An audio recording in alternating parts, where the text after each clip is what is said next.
Participate. Let's go. Question 3: discuss the nature rather, cause and the effect of trans. Oh, sorry. Why was I about to say transalkenes? All right, hold on. Let me take off the chemistry. Discuss the nature, cause, and effects of frictional forces. All right, frictional forces. So what's the nature of a frictional force? I can't write this entire example, so I'm hoping that you guys can discuss it. All right, the nature of a frictional force. Remember that a friction is a. Go ahead. Go on. Yes.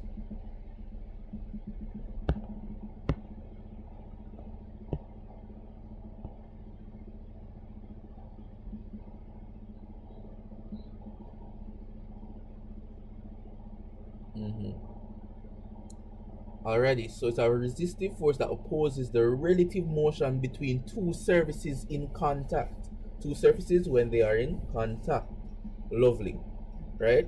And we know we have static motion, which is preventing motion, and kinetic motion, which are sorry, static friction, which is preventing motion, and kinetic friction, which is opposing motion. We also have something called rolling friction. When we complete a little bit of physics a higher above this level, then we will go through all of that. Alrighty? But probably we can hint at it further down. But that is what it is. That's a nature. It is a resistive force that opposes the relative motion between two surfaces in contact. That is the nature. So if you want to write that down, write it down. Alrighty? The cause now. What causes frictional force?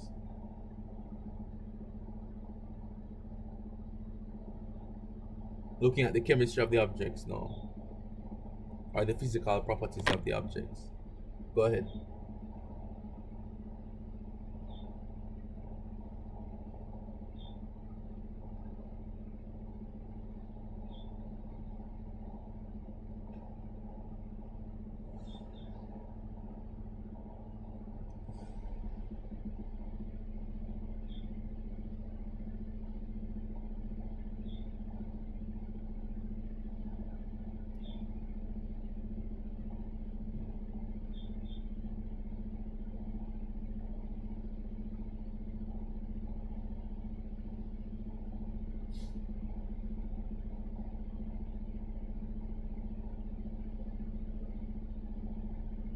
Okay, so you're more or less on the right path there. It's just the creating the answer. That's the thing.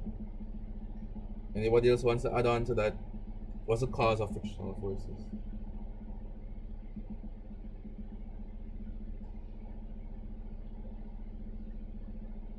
You're breaking up.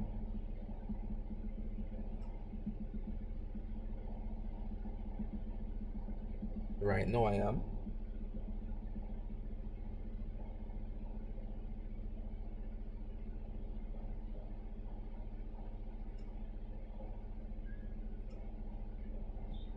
Mm-hmm.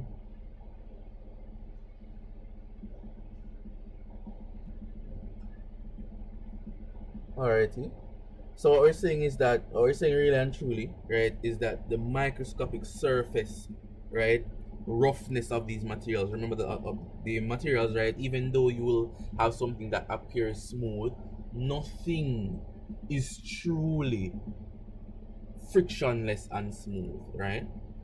So looking at the roughness of the materials, and it leads to interactions at the atomic level.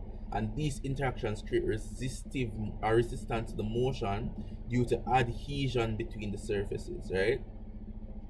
As well as we can have general just deformation occurring at contact points. So we have that as well. Alright, thank you so much, Felicia, for going ahead, and Josh for going ahead for that. Right? So really and truly, that's what both arguments were heading to, the cause. Right?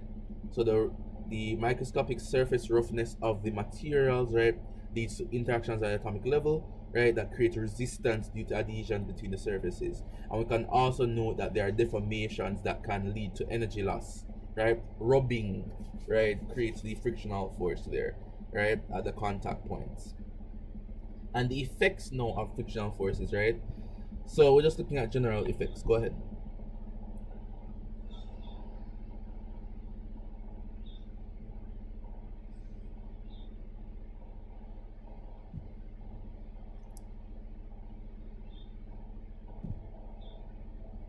Okay, so what I mean by lose, it loses energy through friction. So what we're saying is that as we have a frictional motion or frictional force, right? We have the objects rubbing on each other, and it causes some amount of heat to be lost, right? So they remember that the object needs to have some amount of work, right? Some amount of energy in order to continuously move, right? If energy is lost by contact with the surface over a short period of time, the object will then come to a stop. Right, so that's what I'm saying. It will no longer have the ability to continuously move. If it was on a completely frictionless surface now, the object will continue to move until a resultant force acts on it, which is Newton's first law. Alright, but so that's there. So the effects of frictional forces now, please, what are the effects of them? What effects that can you note from it?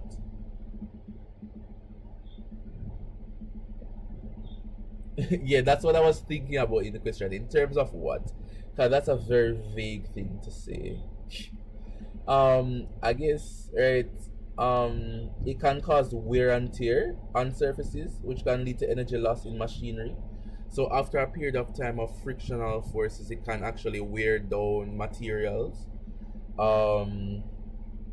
It plays a crucial role on biophysics. So basically, friction is the reason why we're able to walk or to drive or to hold objects, right? If friction wasn't there, we would literally lack the ability to walk or to hold objects, right? So the heat, yeah, the heat production. Go ahead, sorry for interrupting.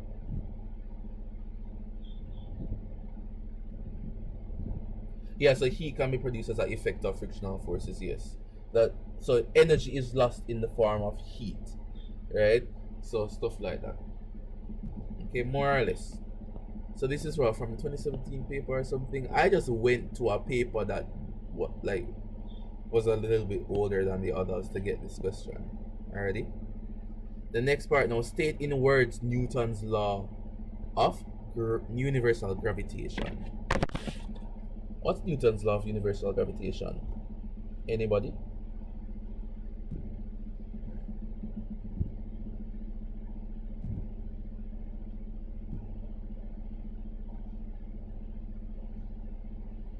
Newton's law of universal gravitation, right? Remember, I'm not going to write it out because it's probably going to take too long. I'm probably just going to do the calculations on screen, but discuss these type of word questions, already?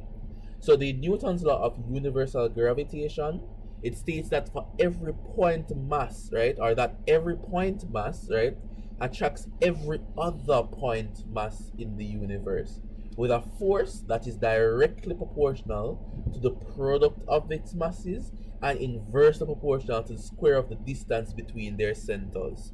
Full stop. Let me repeat, right? So the universal gravitational, well, the law of universal gravitation states that for every point mass, right, there is some force of attraction between them, right, with a force that is directly proportional to the product of the two masses, right, and inversely proportional to the square distance between their two centers, right? What we mean by center, we mean the center of masses, right? So the inverse proportional between the center of masses. Alrighty, that's the law of universal gravitation, and it's asked to state in words. So if you write down the formula, which is Fg is equal to what? Big G m1 m2 over r squared, right? If you write that, you're going to get 0 marks. I asked you in words, so you must be able to explain it. But this is the mathematical approach to the definition of the law of universal gravitation. Alrighty? Everybody's fine there? Alrighty, let's go.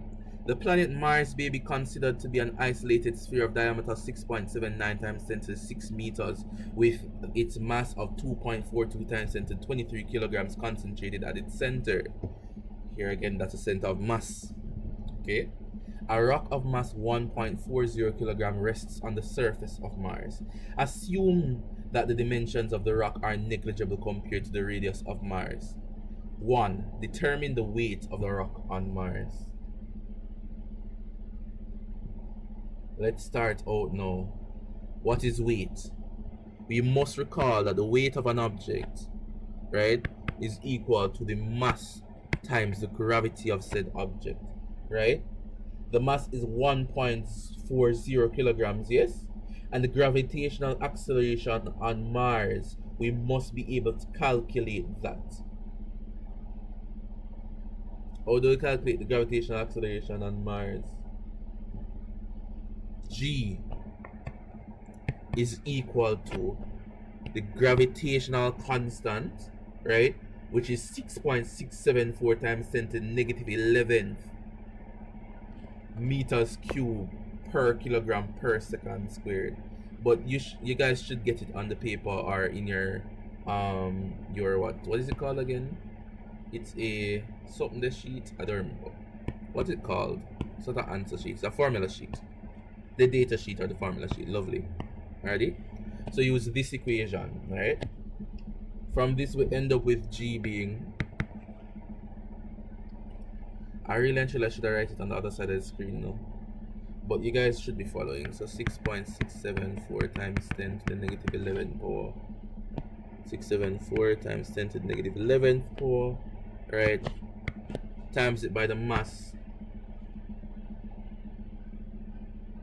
Right? The mass of Mars. Which you would say is 6 point what? It's 6.42. Right? Times 10 to the 23rd power. Hopefully the writing isn't terrible. Hopefully you guys can understand what I'm writing. Alright, we're timesing them. Alrighty? Or dividing by the radius squared. Now, what is the radius? What's the distance that we got?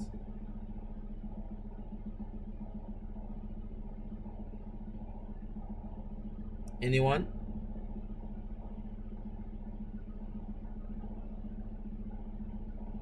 What's the value of R?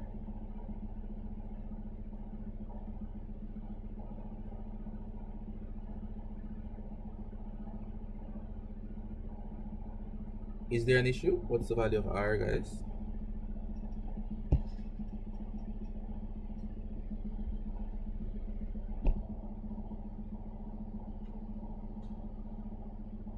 Felicia, Daniel, Anushka, anybody? Value of R?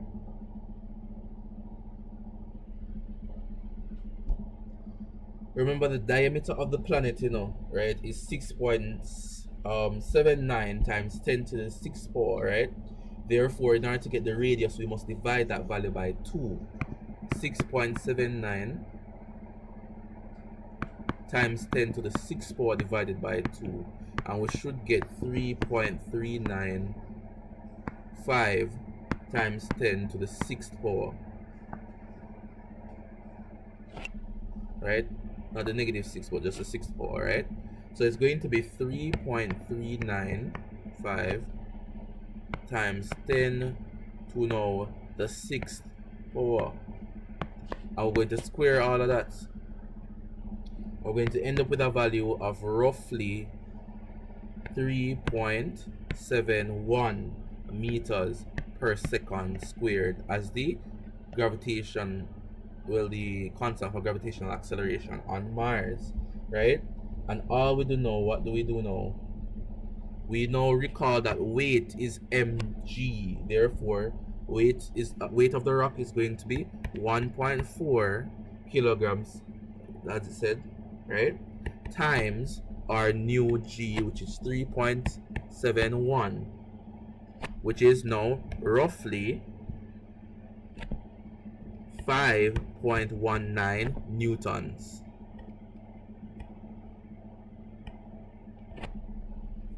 Alrighty? Any questions or concerns there?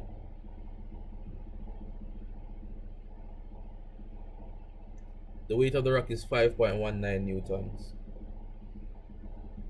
So we just had to find G. G is Small g is big G times the mass of the largest object, right, which is Mars here, divided by the square of the radius of that object.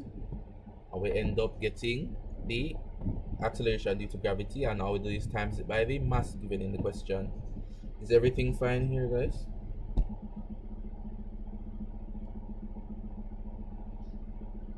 Alrighty, everything should be fine here. Moving on to the final thing here for the gravitation. Alrighty, so we end up with this now. What's happening here? The gravitational potential energy, right? We can use PE, the potential energy PE, or we usually denote it by U, right? But the gravitational potential energy, right, that we have here, right, this would be equal to what? This is equal to negative G, large G, times big mass times small mass, right, divided by R. Right, so all you have to do is plug in all the values in that equation. So this answer is really plugging in, right? I'm going to end up with roughly negative 1.77 times 10 to the 7th joules. Right? Remember, gravitational potential energy is energy, so it's measured in joules, right? So just need to show that the gravitational potential energy is that, right? We just have to use that equation. Negative G times large M times small m divided by R. That is the answer, right? All you do is plug in. That's why it's 2 marks. It's not any big rush. You get 1 mark for the equation and 1 mark for finding the answer, right? For showing the working that gives the answer. Alrighty? So really and truly, all you're going to plug in is the value 6.674 times 10 to the negative 11 times 6.42 times 10 to the 23rd power times 1.4, and we divide that by 3.395 times 10 to the 6th power, and we end up with negative 1.77 times 10 to the 7th power. Alrighty? Any questions or concerns thus far? Are we okay? Felicia, Danielle, Anushka, are we okay? Alrighty, are there any important questions that you need to ask before we move on? Alrighty, so we're heading on to the last set of questions, right, which are vectors, right? So I thought that it would be better to give you guys the more difficult questions, and then you end up with something, you know, a small gift or a small surprise at the end, right, where you just end up with a simple vector question. Alrighty, so figure 5 shows a resultant vector A at an angle theta to the horizontal. Write expressions for AX and AY, alright, which is the X component of A and the Y component of A, in terms of A and theta. Alright? Alrighty? So AX. Remember when we were doing this, we did this. We should have this lock. We should be experts on this by now. Alrighty? This is one of the first things ever. AX is going to be equal to what? Right? Remember that this is AX, this is the X component, and this is the Y component, right? And if we complete the triangle, we have that here. The resultant A is the hypotenuse, right? The AY is going to be our what? Our opposite. And AX is going to be our adjacent. Alrighty? So looking for AX, right? We have, remember, trigonometry, right? You want to write it so Toa. Alright, the best thing to use here is cos, right? Looking at here, we're trying to find the adjacent. The adjacent is going to be equal to what?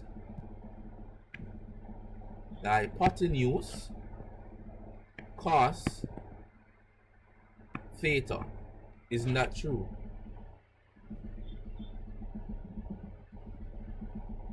And and then the opposite is going to be equal to what? The hypotenuse sine theta, right? That's all you need. So AX is A, cos theta, right? And AY is a sine theta. And theta, right, is equal to, remember, tan inverse. Remember when we went through all of this? Not a big problem. AY over AX. Done. And people say physics difficult. Look at that. Simple, right? Theta is equal to tan inverse of the y component of the vector divided by the x component of the vector. School is over.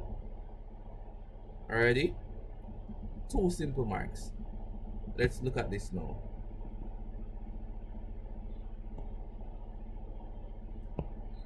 A jogger runs 145 meters in the direction 20 degrees east of north, and then 105 meters in the direction 35 degrees south of east. Represent his resultant displacement using a suitable vector diagram. What did we say now?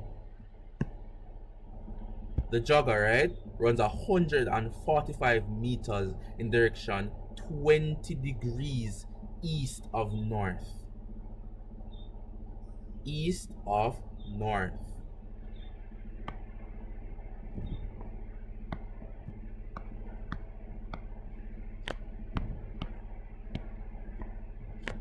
See that?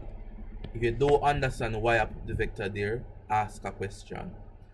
And then we're saying now that 105 meters in direction 35 degrees south of east.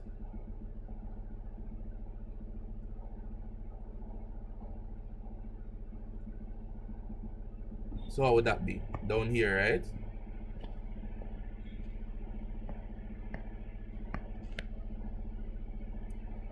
And this is 105 meters. So these are displacement vectors, right? Is this right? Let's confirm. So we're saying that 145 degrees, 20, right? So 105 meters, 20 degrees east of north, right? So north, south, east, west. Hold on. Is this right? I think it is right. Okay. So east and west. Alrighty. So both are in the easterly direction. One is north of east and one is south of east. Is this right? Hold on. Is this right, guys? It says east of north. So this angle should really be here. 20. East of north. Alrighty. So we end up with a vector there. Alrighty. And we end up with a vector here. Okay. Right? Determine his northerly displacement from his starting point. Alright? So we have two vectors there now, right? So we have the two vectors there. Now we need to display now what happens, right? What we do now, we place them tail to tip. Alright? So if you use the tail to tip method now, we end up with something like this. Let me change back to blue. I want you guys to understand what is happening, you know. If you don't understand what is happening, you'll be lost forever and ever. Amen. And we don't want that to happen.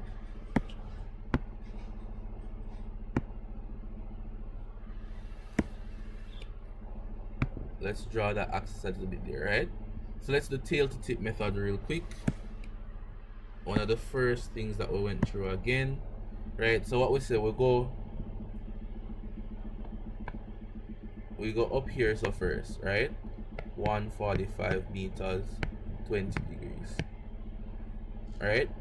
And then what he chose to do was go this now. 105 meters, right? 35 degrees. So there now we have the vectors in the tail to tip now. We now must determine his northerly displacement from his starting point, right? How do we do with that? What we can do now is draw the resultant vector now. That resultant vector is what we're looking for. Let me fix that. That has not been drawn properly. Alright, so we're trying to draw the triangle, right, or draw two sides, and then we show the resultant vector. I remember the rule that I stated, right, or what I stated in one of our first sessions, right, that the resultant is always the hypotenuse of the triangle. So what we're asked to do now, what are we asked to do now? Determine his northerly displacement from his starting point. How do we do that? You have to resolve these vectors.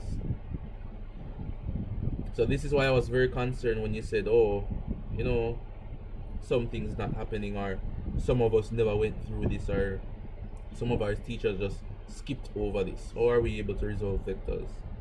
That's literally one of the basic skills of physics, resolving vectors. Alright, so let's look at this. We'll have a look at the total northern component and the total easterly components. Ready?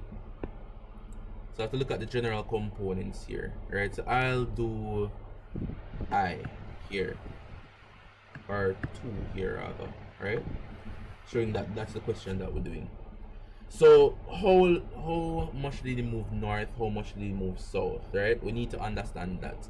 So what we're called to do now is to find the y components, right, of the first vector and the second vector. So the y component of the 145 meter vector and the y component of the 105 meter vector. Are we able to do that?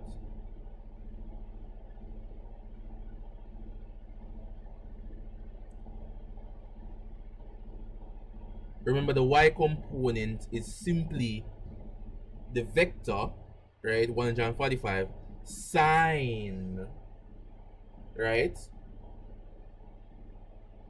Well, in this case it would be cos, because of the y component being here. The y component is the adjacent, so the y component for the first vector up here, which is vector A, right, that would be 145 cos 20.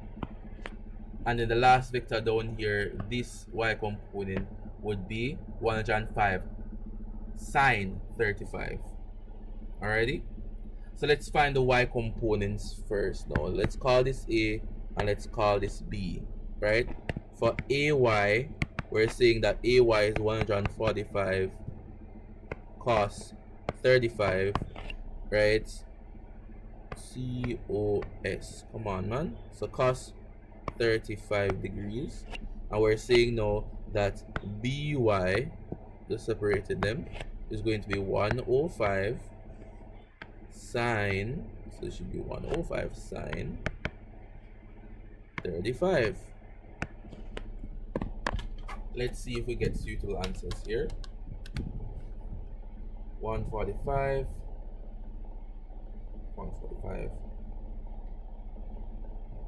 cos 20.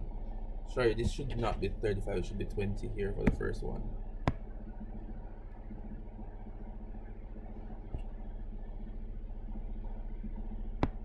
So the first one should really be 20 degrees. And that should give us 100 and... Go ahead.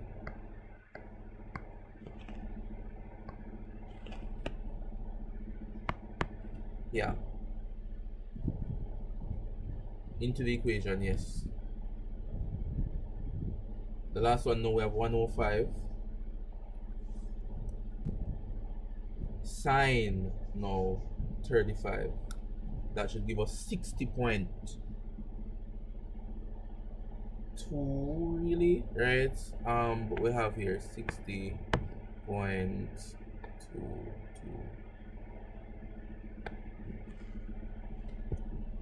meters. Alrighty. So really simply now we just find the y component or something then. I'm sorry, let me just slow down. Alright, we have that there. Alright. So looking at the northern, north, south, and east, west. Alrighty. So let's look first at the north, south now. Right? Northerly, right, we have The man, right, or the jogger is moving 136.5 meters north, right? Then he's moving 60.2 meters south. So we can note now that it can be minus. How did you get the minus? The rule. Vectors that are anti-parallel are subtracted. That is the general rule, right? Vectors that are anti-parallel are subtracted.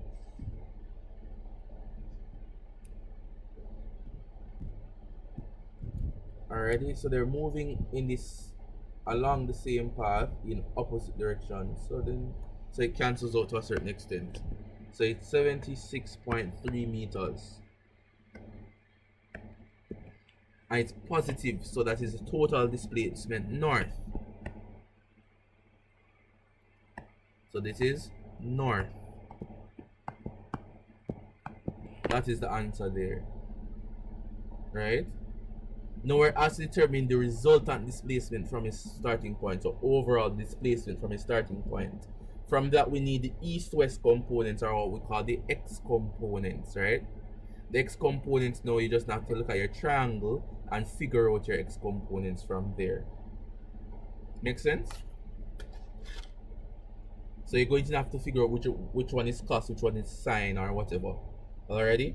In the interest of time, let's just write the east-west component. So it's really and truly, it's 49.5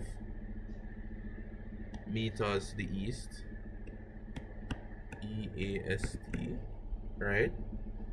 And then we're going to add, because both of them are heading in the same direction, they are parallel, right? 6.1 meters. So once you do your trigonometry and you figure out the answers, you just add them because they're heading in the same direction. Both were heading east, therefore you add them. This is 135.6 meters east.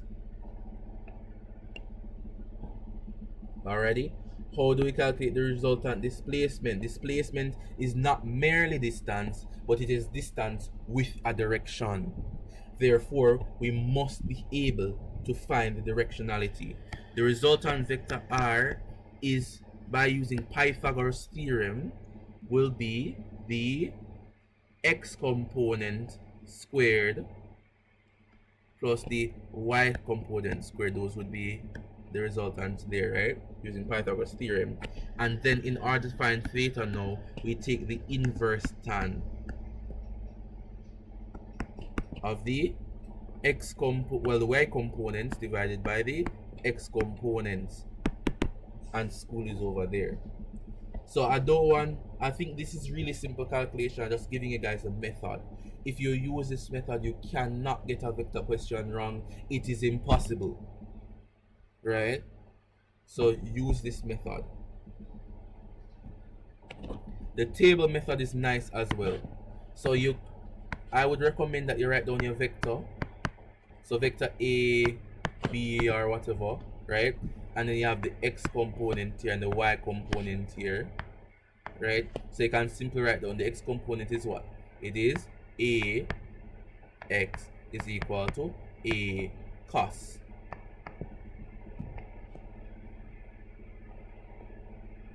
Cos theta.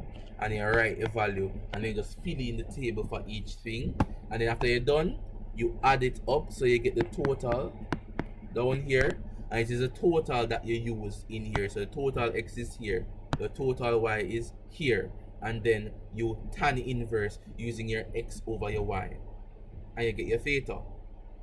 Alrighty, so I want you guys to become proficient with this. You should be able to master this. This is not a problem. Easy something, right? So I want you guys to try this. In the interest of time, just try this. I can't go through everything, all those calculations right now. The more pressing question here is the dimensional analysis question, right? It is said that sprinters in a 100-meter race accelerate for the first 1/3 of the race. The formula for the acceleration, right, or the formula, right, the following formula, T rather, is not, right? T is equal to 2s divided by a to the power of x. right? This is proposed to compute the duration of the acceleration phase. By comparing the units now, by dimensional analysis, finds the value of x. That is what we're asking now. Using dimensional analysis, one of the key tools in the physicist's toolbox.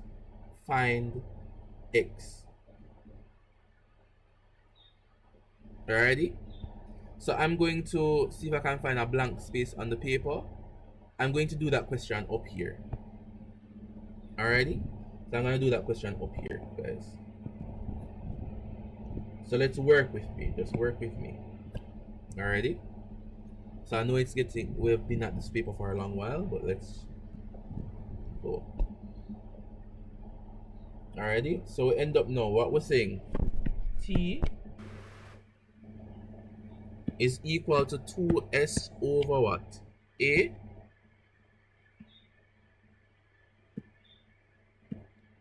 to the power of x.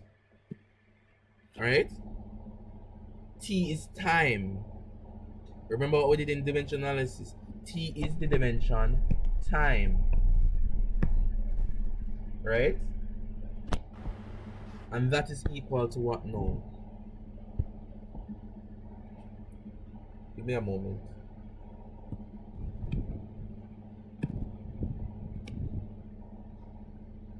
T is dimension, time, and that is equal to 2s. Right? Remember, the 2 is a constant. We couldn't care less about the 2. Right? So remove that there. S is displacement. Dimension, length. Divided by acceleration, which is length times time, rather,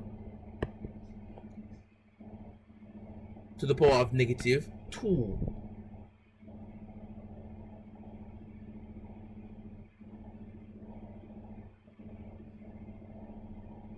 Right? And that is really and truly the same thing as T. Let's look at this. That's the same thing as our dimension T being equal to what? Because if you cancel out the L, right? Remember, we'll keep the left hand side same, but cancel out the L, we're going to end up with what? 1 over T to the power of negative 2. So really and truly, what we're saying here now is that T is equal to what? Go ahead.